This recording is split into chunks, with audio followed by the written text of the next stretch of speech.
দেখেন, আল্লাহ পাক হেদায়েত এবং বুঝ সবাইকে দিবেন না। আল্লাহ যে আপনাকে এই কথাগুলো শোনার তৌফিক দিচ্ছেন, বোঝার তৌফিক দিয়েছেন, আপনার কান পর্যন্ত পৌঁছে দিয়েছেন, আপনি সৌভাগ্যবান। আল্লাহ পাক সবাইকে সুযোগ দিবেন না। 1999টা মানুষ জাহান্নামে যাবে,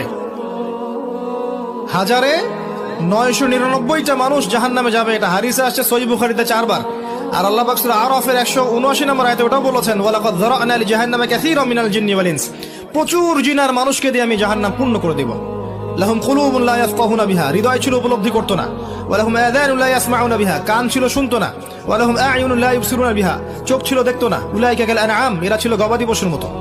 বাল হুম আদাল, বরং তার চেয়ে নিকৃষ্ট। উলাইকা হুমুল গাফিলুন। একই ক্যালকুলেশন, 1999 জন মানুষ জাহান্নামে যাচ্ছে। তো আপনি সৌভাগ্যবান, কারণ এই কথাগুলো আপনার পর্যন্ত পৌঁছেছে।